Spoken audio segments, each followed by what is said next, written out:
Welcome to Mando and Friends, presented by Verizon. My name is Mando Fresco, and today, man, we're so lucky to have him in studio here.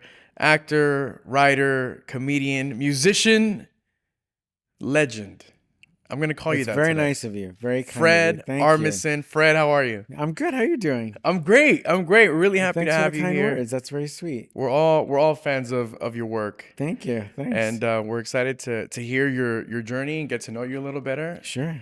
here today. So, I know we've been talking about, a little bit about you off camera. So I want to go into the beginning, where it all started. Now, I know initially, like comedy, you never thought of being on SNL initially, right? That wasn't like a Yeah. goal that you set for yourself. Now, before any of that took place, what do you remember was like your first step into wanting to be in entertainment? Music, potentially? It was music. I took drum lessons and I just wanted to be a drummer. I thought for the rest of my life, this is what I'm going to do. I'm just going to play drums and I'll be in a big famous band. And a lot of my inspiration was from music. So, yeah, I just asked my parents for a drum kit, but I always knew I wanted to be in entertainment. I always knew whatever it was. Um, in fact, a lot of the drummers who I liked were very theatrical. So I already had a sense that I didn't want to just be a drummer in the background. I wanted to be someone who was entertaining, like Keith Moon or Alan Myers or Clem Burke. And I just thought, oh, maybe somewhere in there's like a world for me. I love that. I love that. Yeah. So, at what point or what age did you start playing the drums? I must have been 11 or something. I just took drum lessons in elementary school and then it kept growing. So I would take drums, in this class, but then I got a private teacher to come to my house and teach me drum kit. And I just was always drawn to the drums, always drawn to them. I still am. If I see, if I'm walking through like a city square somewhere and there's like a daytime band Yeah. playing, celebrating 100 years. But when I see the drum set, my eyes just go to it. Yeah. I'm just like, oh, what kind of kid is that? I wonder who the drummer is. And everyone sets it up differently. And, Right. and same with big shows. If I go to a concert, when you sit down and you're just like checking everything out, when you see that drum kit in the middle, you're like, oh, wow. Yeah. There's an excitement Yeah. that, just the setup of it is exciting. And you play different instruments, right? Yeah, I play guitar and bass, Yeah. but that's like a secondary thing. Okay. I'm primarily a drummer, but I like playing guitar and bass, but drums are my first instrument. You ever start DJing? No, I don't know how to do it. I think don't you know have how it to- in you. I love when DJs are good at it. Yeah. So it's like painting. Like I like paintings and I like hearing a DJ, but I'm like, oh, that's not for me. Like that's what they do. They do it well, and I like it when they can do it really well. And so then I just get to enjoy it. Yeah. Yeah. I want to look. I want to talk about. I heard this story that you didn't go about auditioning for SNL the I guess traditional way. Then you had a tape, right, of yourself that one of your agent, your manager sent over to someone over at SNL. Can you share that with us? Well, some of it's kind of traditional and some of it isn't. What's not traditional is that I didn't come from improv comedy or anything like that. I came from music and also doing some stand up as different characters. And then over the years, I was in a pilot for a sketch show. And then I had enough video of me doing characters that my manager sent it to SNL, to Marcy Klein there, and she showed Lorne Michaels. So, strangely, as much as I like to think it was not the regular route, it kind of was in that it was my representation who sent it to them. Yeah, yeah. And so then you get a call, right? They like your tape. You get a call, Yeah. and I love this story because you labeled Yeah. that phone number. You labeled it something on your phone under Best call ever. best call Yeah. ever. And why was that your best call Well, ever? the call was, and this is many cell phones ago, but it was from NBC, and I had already auditioned, and I went to this dinner, and I just remember I got this call, so I was like, I'm gonna go, take this, and they were like, hey, I think the words were like, I think we're gonna work this out, meaning like we're gonna hire you. Yeah. And I was like, how do I save this number? And in the moment, I thought, best call ever. But I still think of it as the best call ever. I still consider it like that as when I knew my life was going to change. And then it did change Yeah. immediately because I grew up on Saturday Night Live. Like, Right. even coming from music, all my favorite bands were on there. I got exposed to a lot of music there. And then I've always watched the show, and my mom always watched the show. So we had a tradition of SNL in my house, and I've I have never not watched SNL. Every cast, every time it changed over, I knew the cast, I knew their characters, and I never stopped watching SNL. And even now, I always watch SNL. Always, always. I love it. What season did you start? Well, at the end of the original cast, like 1979 or 1980, I think they would do reruns of like compilations. But like 79, I remember watching Steve Martin and the B50 and Blondie. And then I remember when the B-52s were on. Yeah, uh, wow. And me and my sister like freaked out. And I remember when Blondie was on. I remember when the specials were on. And and then the next cast was that brand new cast with Eddie Murphy and Joe Piscopo. And in like my early years of junior high school, that's who I watched that cast. And then I just kept continuing on. So that original cast, I was in sixth grade. Dan Aykroyd, Lori Newman, all those, Bill Murray. That was I totally watched them. So even when I meet those people now, in my ear, I'm like, oh my God, I can't believe I'm hearing that same voice. Wow. It's still, it's still them. So yeah. But then like I would say that like early 80s, there was those casts, and then I just kept going. I never stopped. And then when you first go in, I know who was part of your that initial cast with you. Do you mean When you start on yeah, SNL, yeah. you were there. What other cast? 2002. So the only new cast members was me and Will Forte. Oh, We came in together, and then that cast was Tina Fey, yep, Amy Poehler, yep. Rachel Dratch, Jimmy Fallon, Daryl Hammond was even there. Like, it was a really great cast, and they were so nice to me. But they were starting to end. All those people were they were starting to get new cast members. And Graduate. things are graduate. Yeah, Yeah. they started to turn over. But yeah, Chris Kattan, Horatio Sands, just a bunch of like, who else was there? Oh, Tracy Morgan. Oh, wow. And he was great. Maya Rudolph. And yeah, they were really, really kind to me. And then we got Andy Samberg and Bill Hader, Kristen Wiig, like that, Jason Sudeikis. The cast started to change. Now, what do you think it is about that show in particular, especially like everyone you just named, that generation of cast members that you had? What do you think it was about that generation and that show in particular, SNL, that makes people's careers skyrocket? Well, I think it's like a sort of the sort of weekly connection to what's going on in the times, and it's live. So everyone who's on it has like a brain to take whatever out there in the news and to turn it into like present tense. Something about that just I think makes those cast members like an active part of current events.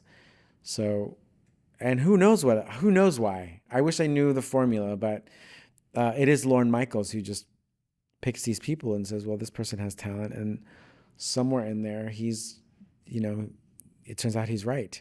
And do you have favorite skits in particular that you're like, Uh, and it changes yeah, because sometimes I'll just blurt out, this is my favorite sketch. But then when I think about it, it'll just change from day to day. I'll think, well, actually, so I remember we did. Bill Hader had a sketch called the Vincent Price Show, and he played Vincent Price, and I played Liberace. And somewhere in there, I just really enjoyed it because we all had little parts that we did, and it yeah, was fun and theatrical and crazy and weird. And I really liked that. And then I like doing Garth and Cat with Kristen Wiig, where we make up songs. And yeah, um, yeah. I liked. There's this one that we did as the Wizard of Oz. What was different characters, and then sometimes I would do the Queen.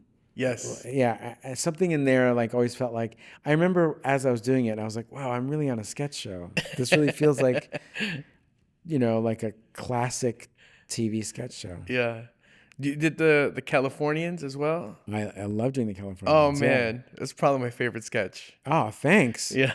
That was all based on our experiences when we came to LA, Yeah. because it really was like that. People would Yeah. talk about directions all the time, and that was in my last couple of years at SNL. And I had an idea of doing something about directions, and then this writer James Anderson was like, "Well, let's just make it a soap opera to Yeah. tidy it up."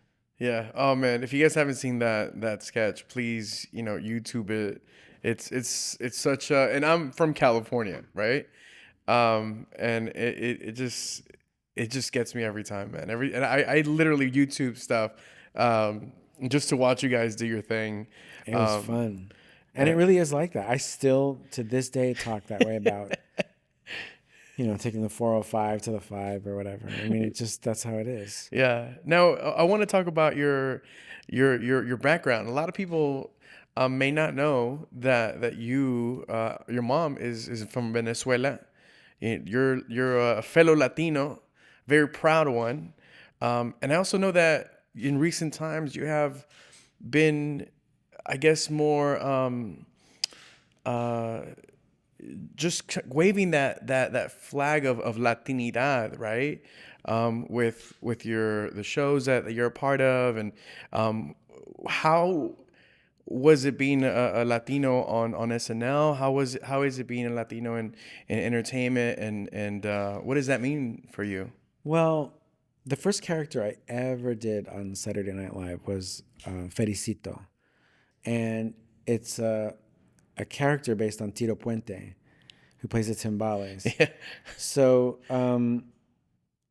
it was, back then, I just did it and played the timbales and did my thing, but I didn't realize that it had some symbolism to it, that it's all the things that I love put together. yeah, Like, what is the greatest musical instrument? It's the timbales.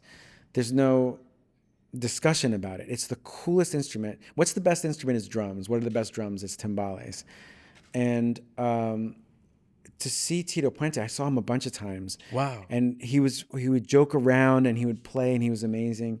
And so that way in is like, now I see this sort of back. I was just goofing around then, and now I'm like, I'm so glad that timbales got to be played on SNL.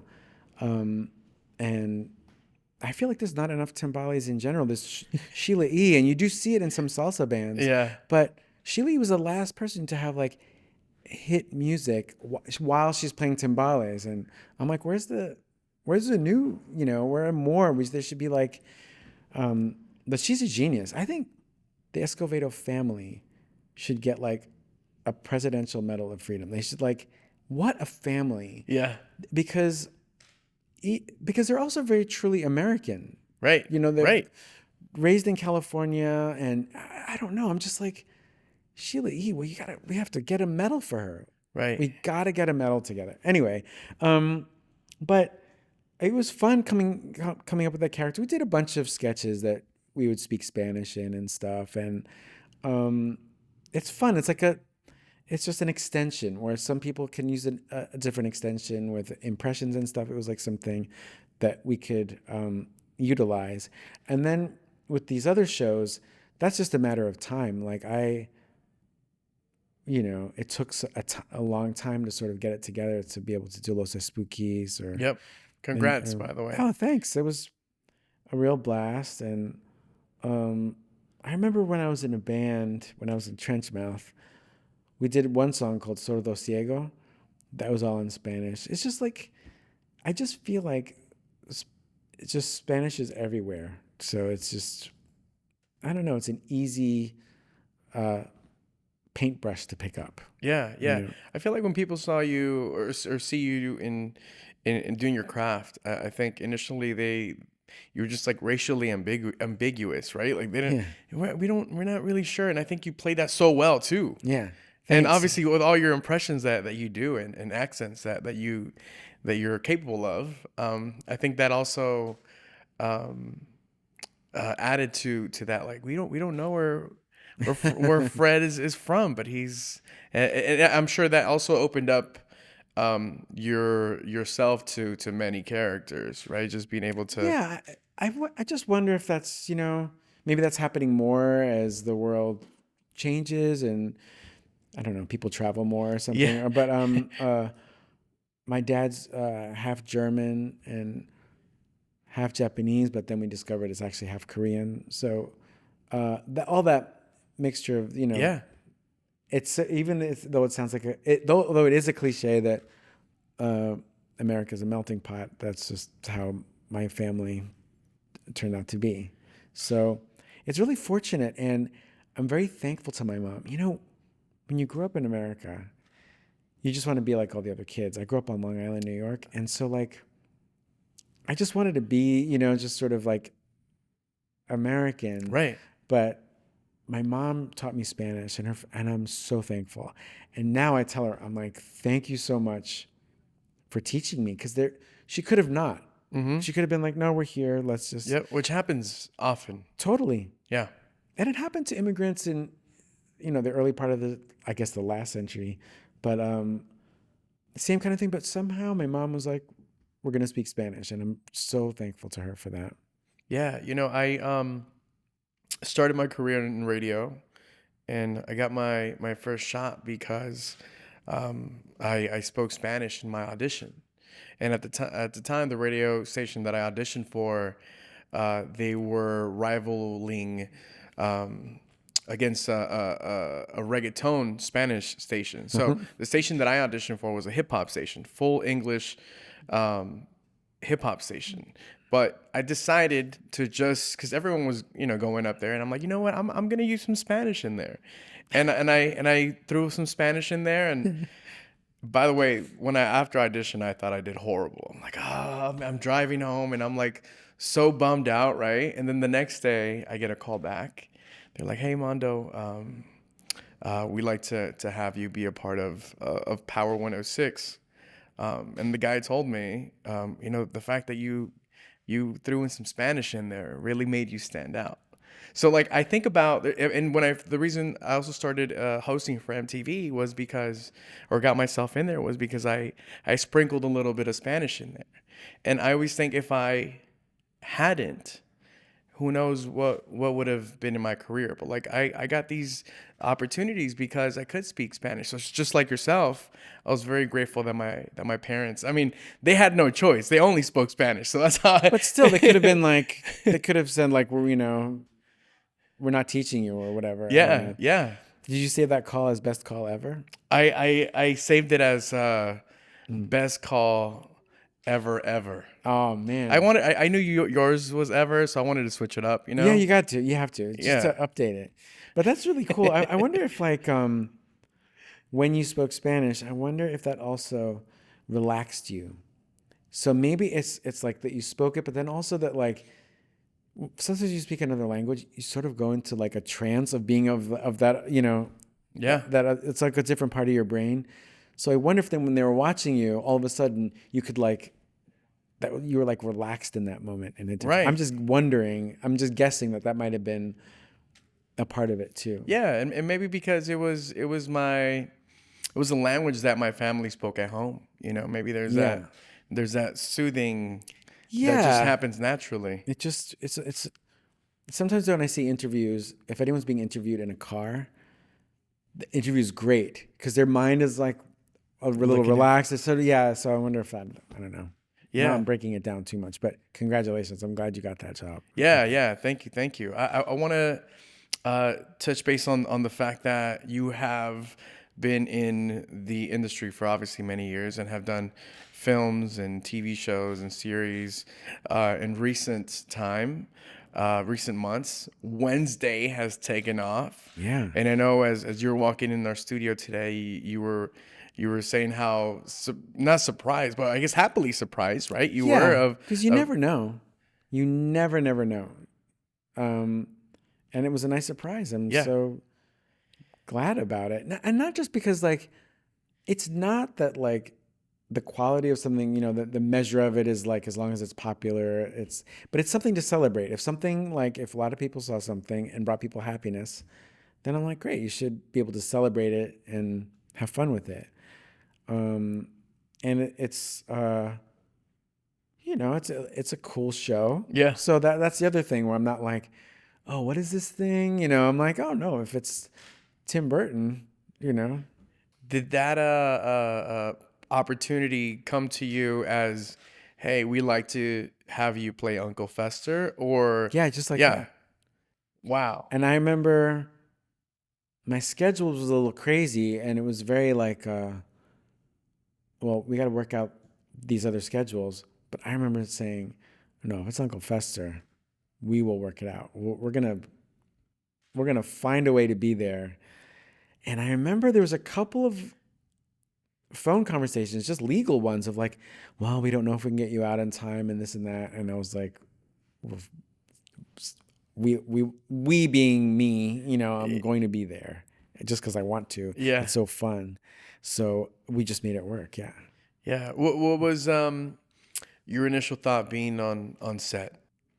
The set looked like Tim Burton set, like Yeah, gothic and like, you know, just like he looks. yeah, So I was like, oh yeah, this is totally a Tim Burton show. Big spires and glass and stuff. And my costume was like long and with this big collar. And uh, oh God, I loved it. I'm so glad. I'm so glad. I felt very lucky to be asked to do it. Have you worked with Tim Burton prior? Never, No. never.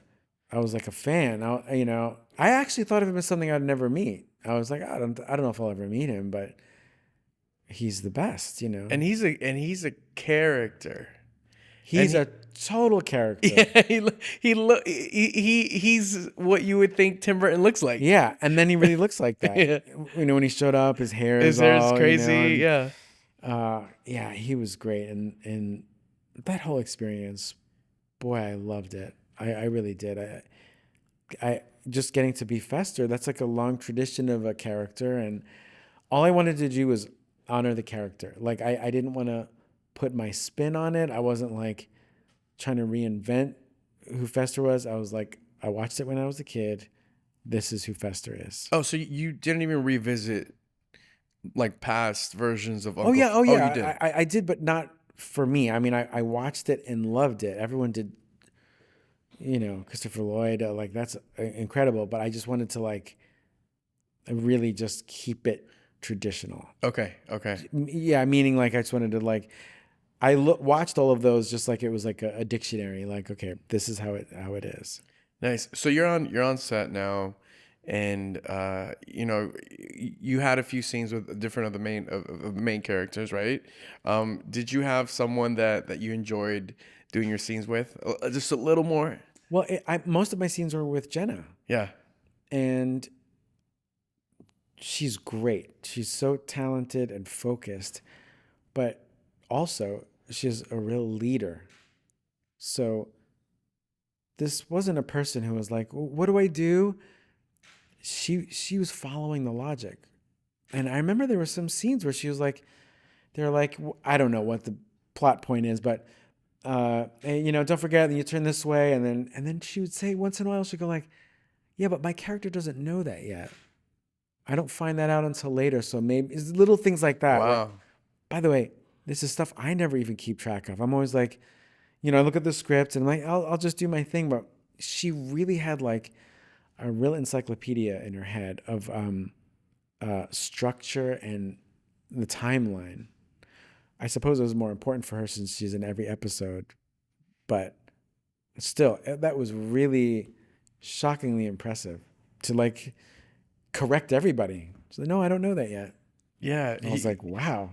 You talk about Jenna, and obviously, she's Latina as well, and Hmm. Luis Guzman, which we had on the show as Yeah. well, here on Mando and Friends, Puerto Rican. It's beautiful to see such a big show like Well, that. also Catherine Zeta-Jones, she's Welsh, and Wales is property of Venezuela. Venezuela. Oh No, wow. I'm just making it.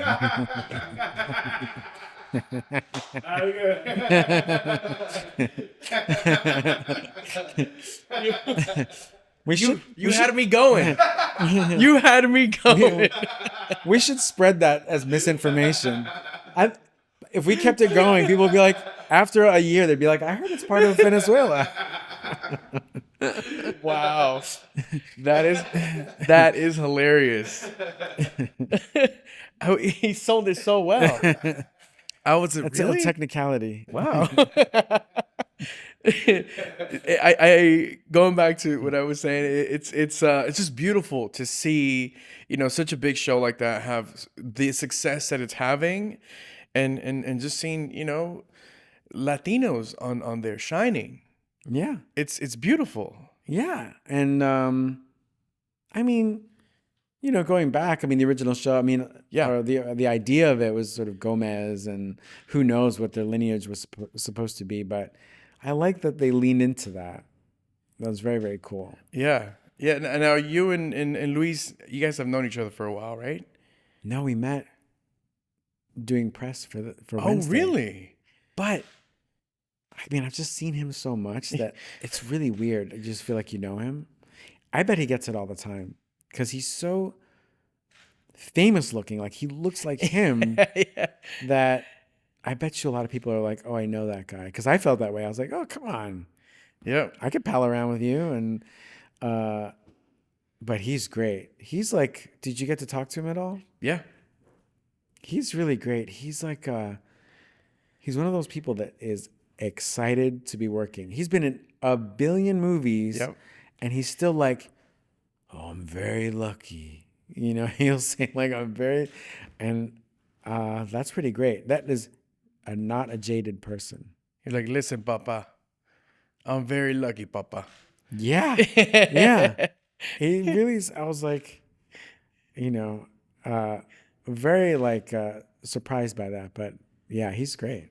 Yeah, I love Luis because he's very humble, as we're talking, and you yourself are very humble. That's nice of you to say. What do you think grounds you or has grounded you, throughout your life and career? Well, just that like when I say I was a musician, I mean to say that I spent many years playing the drums in front of nobody, packing up the van, had a great time, but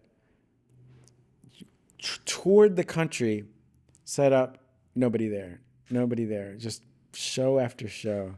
Sometimes we'd get a crowd, but and I always feel like that was so short ago. I just feel like that was not. I don't think of it as all those years ago. And I'm like, no, I remember it. I remember it distinctly, and that's not to discredit that time in my life. I made some really good friends, and I'm still close with my bandmates. But it's just coming from nobody showing up that I'm like, I'm lucky. I feel like Luis, where I'm just like, I'm lucky to be working. Yeah, It's a crazy job. It's a crazy like.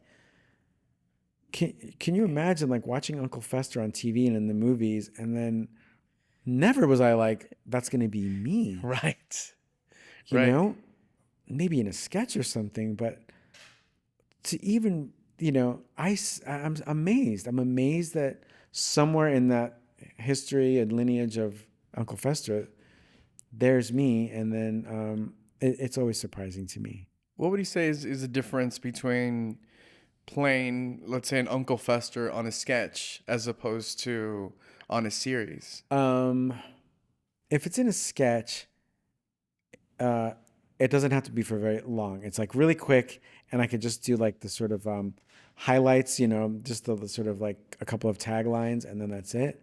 Whereas with on the show, there's like, you spend longer with them, so there's like all kinds of ups and downs that you can't cover in 3 minutes. How do you prep to be Uncle Fester? How do you prep mentally?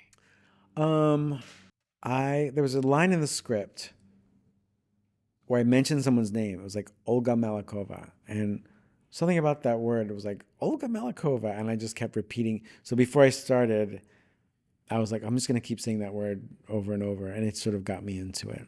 Just because I wanted to do a good job. I didn't want to not do anything. I didn't want to like show up and like, hey, oh well, you know, this will work. I really I wanted to work hard at it.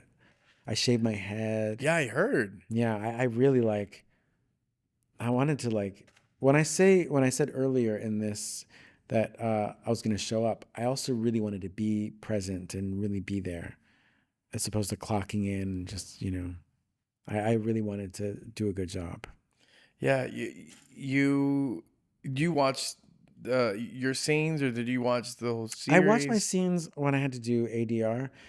For those of you who don't know what ADR is, that's when you have to redo the sound because there's sound in the room. They use these things called microphones. But anyway, so when I had to do those, I watched those scenes, and I remember it looked so complete because there's music and stuff, and yeah, so I did, yes. Do you watch your scenes or your shows every time? Not really, No. but not like, oh, I refuse to watch. Not like that. Just Yeah. like, you know, I understand what's supposed to happen. I'm like, okay, I get what's happening here. Like, so I kind of, you know, I'm not running to go watch myself on some of those sketches and stuff. So the only times I do is if someone brings something up that I forgot. Mm, So someone will say like, "Do you remember this sketch?" I'm like, "What is that sketch that we did?" And then I'll watch it and I'm like, "Oh my god, I forgot about this one." There's a ton of those. yeah. Yeah. Yeah. I'm curious as to. One time, someone told me about a sketch of Will Forte's, and they're like, "Did you ever see the sketch of Will Forte's?" I'm like, "No, I never saw that sketch." Then I watched it, and I'm Yeah. in it. I not only have I seen it, I was in it. I'm curious if you as an actor would watch to maybe learn or study your own delivery, or I should do this differently, or oh, okay, I like Yeah, that. that's a good point. That's a good question. Yes, in that I learned somewhere along the way to not assume that just because I'm me, that it's gonna work and it's gonna Mm, be funny. So, um, and it was like actually through a friend of mine. My friend of mine was pointing out someone in a movie from a while ago, and you could just tell they were just like, "Hey, I'm so and so," and I was like, "Oh, I don't ever want to be that. I mm, always want to like." There's nothing wrong with working at something to make it better. So that's what I've been trying to do. Like even after I was done with SNL and stuff like this, there's a different movie I did for Netflix where I got an acting coach just for that one because I just was like, I want to never ever get lazy about it. yeah, I'm assuming it's sort of like music, where in order to be better and get better, you have to practice and practice and practice and constantly work on your craft, right? I'm assuming Yeah, it's the same with the craft of acting. a little bit, or maybe it's more like I've been playing drums since I was a kid, so I'm pretty confident. I'm like, if I go up there and play, I think I can do it. But with acting, I haven't done it long enough. Mm. I didn't study it, so I just feel like uh, for that I should at least do a little something. Like I you know what it is? I don't think I'm the best actor in the world. I'm not like, I'm just, filled with acting. I'm mostly filled with drumming. So Yeah. that's why I'm like, well, let me make up for lost time. Would you say drumming's more like a motor skill, or like riding a bike, right? Yes, because it's four limbs and you're just sort of, or however many limbs you have, but it is like just, it is kind of like coordination and trying to do different timing and different notes on different, drums and stuff. And acting is more, I guess, more just mental. Oh God, it's a million things. It's Yeah, like, it because is it's a lot. also like convincing. You have to convince the viewers that something is really happening. So if you check out, the people I think can tell. Yeah. So you have to convince them that this thing is happening. I recently shot a commercial, and we produced and shot a commercial. I'm in the commercial, Mm-hmm. and I can tell when I am out of the scene, right? Yeah. I'm like, oh, it could be something as simple as losing eye contact or something, right? Yeah. Or just one word. There'll be one word that you're like, I just memorized that, and it just sounds like you could hear it. Yeah. So it's hard to get into that zone to be like, okay, this has to sound real. Yeah, yeah, for sure. I want to also tell you that one of the recent shows that we watched you in was This Fool. Yeah. And I say we because we're all fans of the show as well. With Frankie Quinones and Chris Estrada. Yeah. Man, that is one of my favorite. The episode you're in, that you guest star in, is one of my favorite episodes. And I want to be frank. Well, I want to be Mando. But I have to be honest with you because I'm not just saying this to you because you're in front of me. It's something that I talk to with my friends and my team here about that show in particular, that episode in particular. It just takes you through so many turns, right? I Yeah. mean, without giving it away too much. If you haven't watched This Fool, go watch it. And then watch Fred. I don't know what number of episode you're in. 10? I think is it the second to the last one? I think it's the second to the last one. Second to last But I don't episode want of This him to be Fool. wrong. So let's just say the last one, just so he looks better. Right. Oh, I thought because he looks intimidating because And that. yeah. That. Yeah, both. Whatever he says, just It give him a goes. thumbs up. No, so Maybe what he means is that's the last one he watches. Like, I don't even need to watch anymore. yeah. He was like, Fred was so good, I'm done. Yeah. Yeah. Yeah, his name is Fred, so he's You're always, us Freds stick together. We support each other. yeah. He saw you. I don't have to watch. When we watch Fred Flintstone, it's a different experience for us. Everyone's just laughing at the cartoon, and we're like, no, that's Fred Flintstone. Yeah, Respect the man. he loves Fred. He walks in barefoot sometimes. It's true. Now talk to me about that episode. How was that shooting on This Fool? Oh, great! I worked with those writers for a while before the show even started. We pitched it together, and or they asked me to come along, and then in the middle in there somewhere, like, do you want to do a role? And I was like, oh yeah, and then that role seemed to fit. So I had already been on set and stuff, so it was very relaxing just because I already knew everybody. Yeah. Yeah, but it was fun. It was great.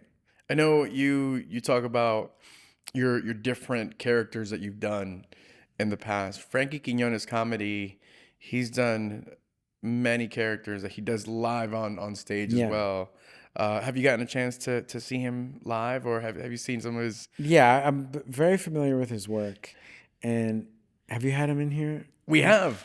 He I feel bad asking that because you're like, oh, you don't watch enough of the episodes. This was one of the earlier episodes of season 1, so it's been a while. Okay, but yeah, he came in as himself. Yeah, and then he came in as Cholo Fit as Creeper. he's just so funny all the time. Even when in between takes, he just says little thing. He's really like that. Yeah. It's so crazy, and he's amazed by everything in the room. He's very like, he's just like a robot, just picking things apart and just sort of. God, he's great. Every word that comes out of his mouth is funny. The do I make you Randy? Yeah, Randy? yeah, Hilarious. yeah, yeah. Those are those writers. They put a good show together. When they come to you to be a part of this full, what initially made you say yes? You were part of the, what do you say, like producing writing Oh staff, or yeah, yeah. the producing staff. It was Chris Estrada. Like Mm, it's just his comedy, and that he wasn't as well known. So if people get together and they've got a really well known comedian, there's no challenge really. It's like, well, okay, there's already momentum. The fact that they liked his voice so much that they're like, we're going to build a show around him, and that it's about partially about rehabilitation in the prison system. yeah. And I'm like, that's interesting to like, what is that world? Um, and for me, it's this, and you might identify with this, is that like, I'm not from here originally. I live in Los Angeles, but I love Los Angeles. And I love every aspect of it, the big studios, the malls, the freeway, all of, but I don't know enough about where Chris Estrada comes from. Right. I'm like, what is that? I've seen stuff in the movies, but I'm like, what's who really are those people? Yeah. And I was like, I want to be work on this show so I could learn more about that part of LA, because that's really Los Angeles. Right. It's very specific. And one thing I wanted to contribute, I was like, I hope the accents are correct. That it's not Mm, just general accents from all over the place, from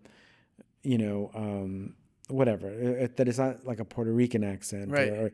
or nothing against that, but I'm sure there are Puerto Ricans here. I just mean that like it's. I was Yeah. hoping it would sound like Los Angeles accent. Of course. Yeah. Like if you're shooting a film in New York, like, right, you expect Exactly. Boricua accents. If Yes. you're shooting something in East LA or in Boyle Heights, Yeah. it's that Chicano accent, which is Very different. very different.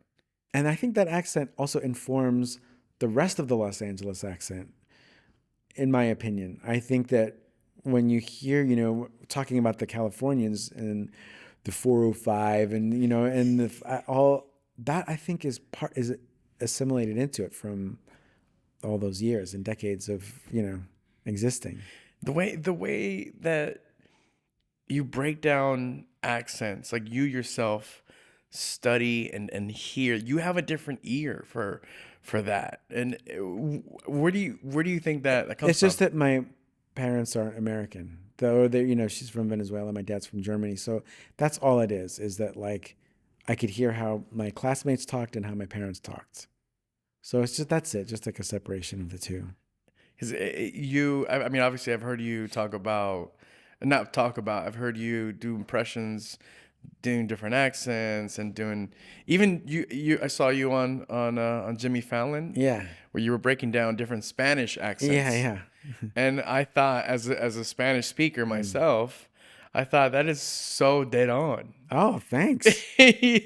Yeah, see, and this is what I mean by how you break down accents. You start saying, oh, like, um, you say Brazilians, they don't speak Spanish, but they speak Portuguese, and it's like they're inviting you to a party, Yeah, yeah. right? It's like uh it's there's like a feeling of like, come on, muito bem, ótimo. Like it's how in my head I can get into like, Yeah, if we keep thinking like, come on, come to the party, then muito bem, yeah, yeah, tudo yeah. bem, ótimo, then that's just like the feeling around it. Yeah. Yeah, yeah, and it's true. Like Mexico, Venezuela, Colombian. You said Colombian, they're more laid back, right? Yeah, but they're pretty fast though. They run at a pretty fast clip, and Chile and There's some that I can't uh like I don't know Uruguay. I don't know. Yeah, I don't know yeah, where their yeah. accent is exactly. Or Argentinian accent. Argentinian, yes, but it's hard. That's a hard one because they changed it. They're the most different sounding country in South America, I think. And then Peru, I'd like to know more about. Yeah, yeah. If you Costa get Rica. I mean, Honduras. What is that like? I'd love to really get in there and break Central America down. and do you feel like you can travel to a country and just break down an accent and then sort of like start to mimic Sometimes, it only sometimes, sometimes? only sometimes. Sometimes I can't. I don't hear it. And are you So studying like accents at I different try countries? not to. Like I try to let life happen, Okay. and then all of a sudden I'll be like, hey, how come they keep saying this word, or how come this is happening? But it's a tough one. It's like it. This is as pretentious as it sounds. I wait till it comes to me, like before because sometimes it like France.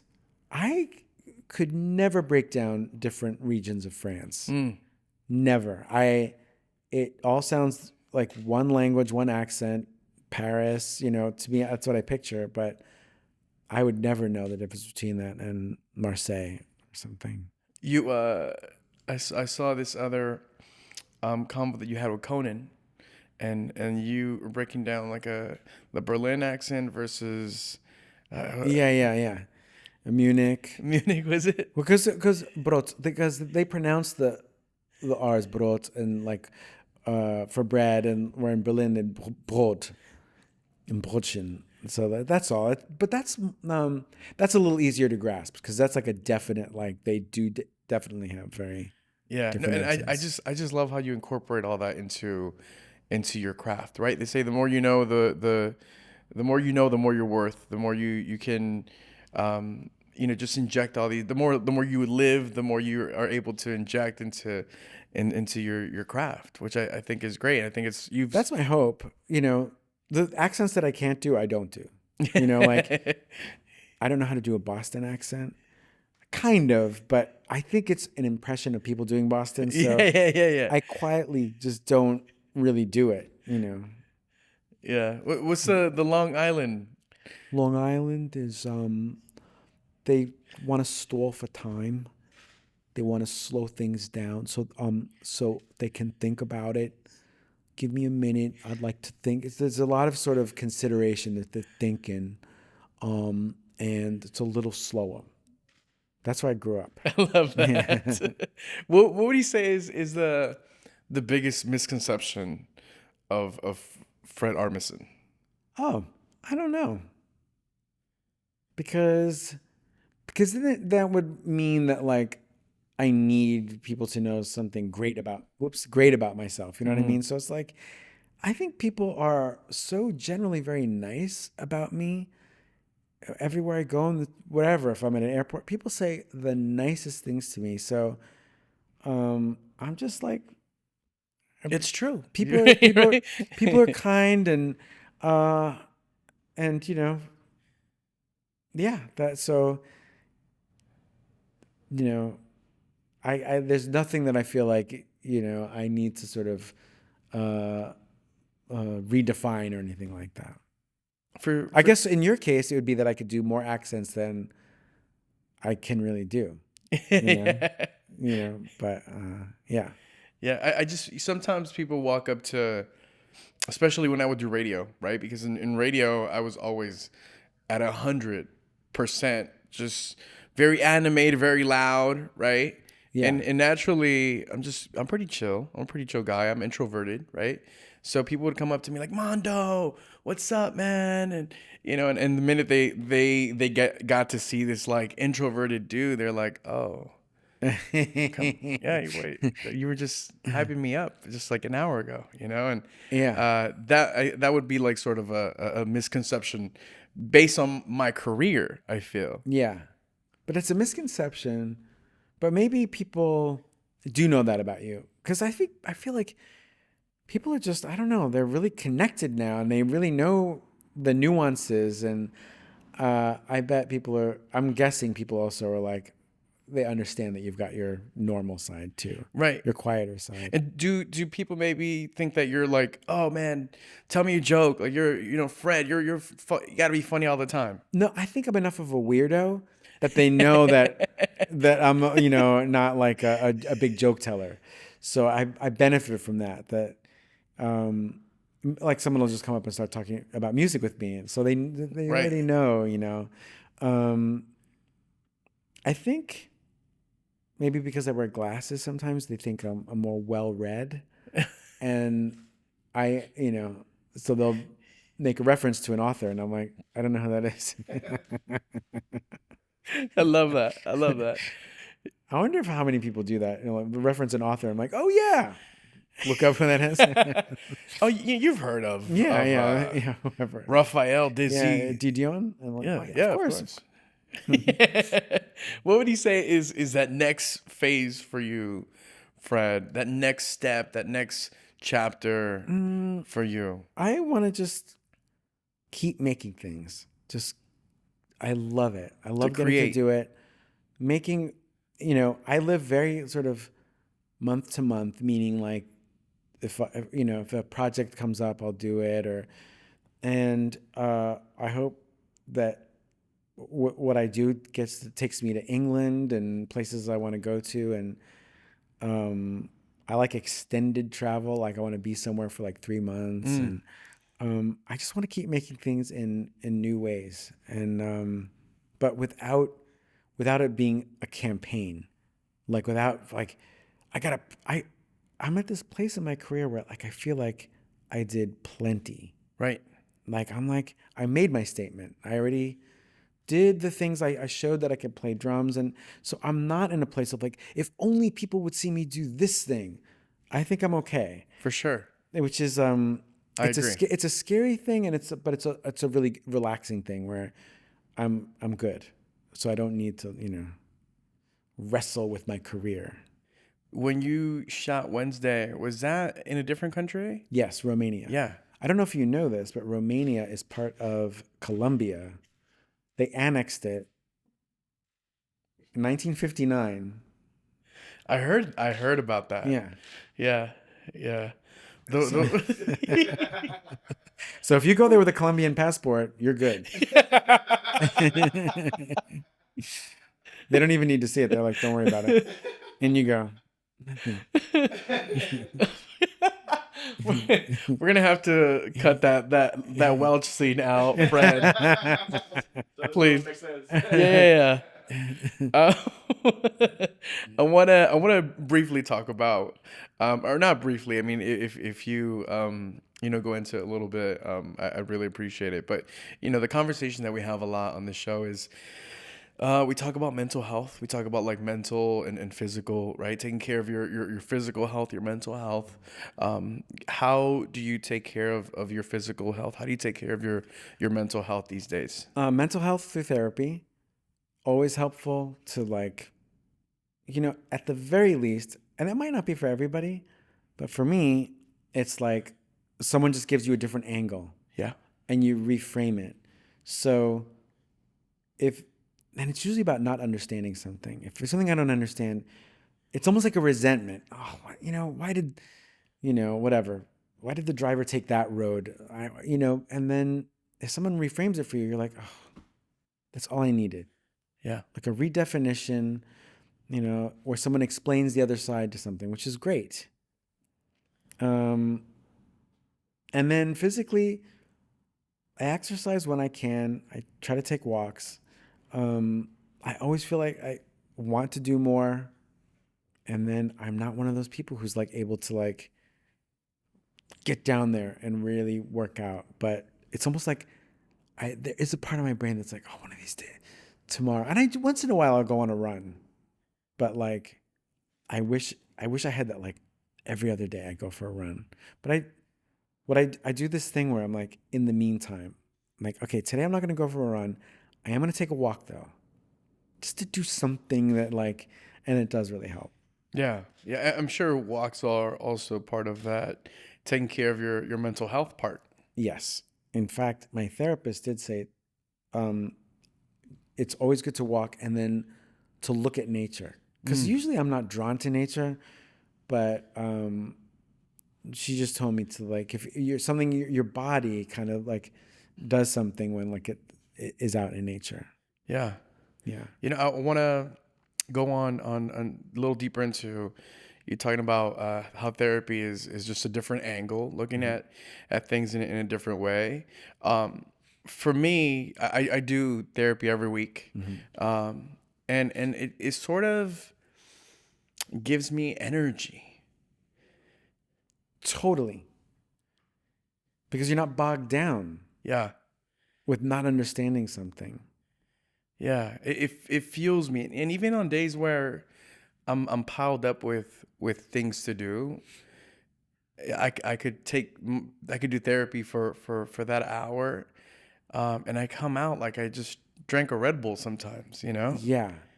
And this is because something's lifted. Yeah.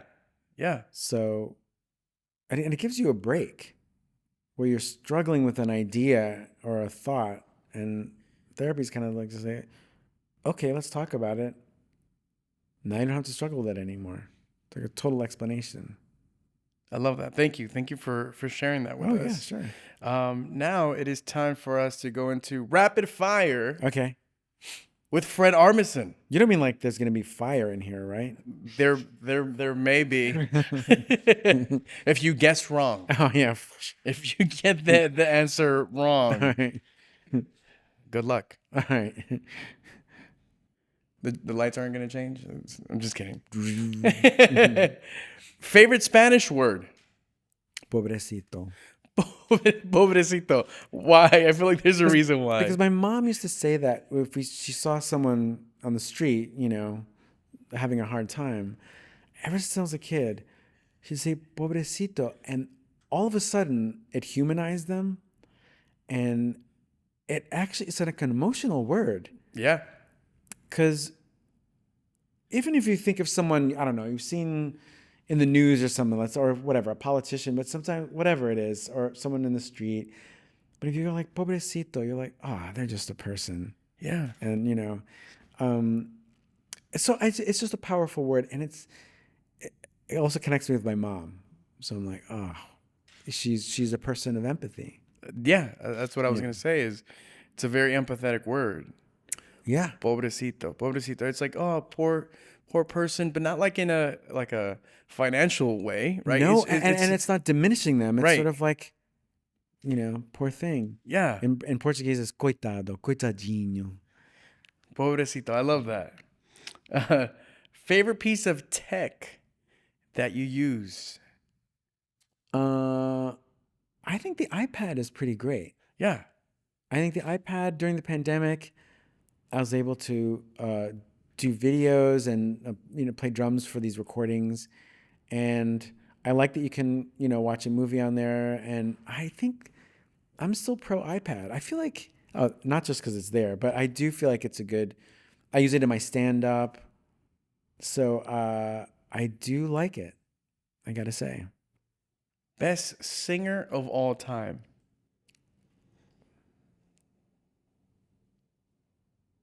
Corin Tucker from Sleater-Kinney. Amazing. Best song to play at a party, at a gathering? Do you mean as a record or to play? Ooh, both. Best. Okay, so at a gathering, I Would Die For You by Prince. Something about that rhythm kind of, it's not so much of a dance song that's like, hey, let's all dance. It's a little bit like, there's a little bit of rhythm, but there's some intellect and spiritualism to it. So you're a little bit like, I would die for you. Ooh, like it catches your ear, but you're not lost in dancing. Yeah. And it's a feel-good song. It's a total feel-good song. To play at a party, why did I even offer that up? I don't know. Because what am I really saying? Like, when do I ever even do that? Hey, everybody! I know you're having fun, but shut up. So I'm gonna retract that one. It's fair. It's fair. Judges, can we do that? Yeah. All Thank right. you. We're Oh, you retracting. guys are eating? Be quiet. And listen to Yeah, listen this. to this. Me. What's a nickname of yours that no one really knows about? Oh, I think people do know Felicito. I'll tell you one, Freddie.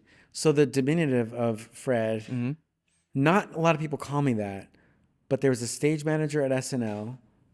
Jenna is her name, and my mom called me Freddie, and my sister called me Freddie. So that's a very like it catches my ear in a very different way. I love that, Yeah, Freddie. yeah. Fred, can you? Speaking of Prince, I heard you have a great Prince impression. Mhm. There it is. Thank you so much, everyone, for coming today. Thank you, Fred. Thank you so much for coming today. I really Oh, appreciate it. my pleasure. This was great. This is a great show, Thank you. and it was a lot of fun, really. And I tried my best. I tried my best not to do repetitive answers. You were amazing. Thank you. What grade does he get, Fred? It's an A. Hey, you know, when we would get Fs, we were into it. We were like, Fred. Yeah. They didn't give you your name. Yeah. That's right. We got it. My name is Armando, so Oh, A's all the way. I was like, yeah, I was a teacher's pet Aw. to get that A all the time. But no, Fred, I really appreciate you coming. Your story is amazing, and we're talking here with the team, and I know you're a very modest, humble person, Oh, but that's nice of you. we feel that you're a legend in your Aw. craft, a comedic genius, and it's a pleasure and honor to That's have you. very nice of you. Let's do a sound check for out, right? Do we do one at the end? 2 2 2. Check. Let's do- No. Sí, hola. Now we got to do the whole interview in Spanish now. Lo vamos a hacer. He said, "Let's do sound check for out." Yeah. Imagine we had to do that. It's like, oh, I can't hear you. Why? We Why do we actually have to do this? We actually got none of that. Yeah. No, but Fred, thank you so much, Thanks. and thank you so much for watching Mando and Friends, presented by Verizon.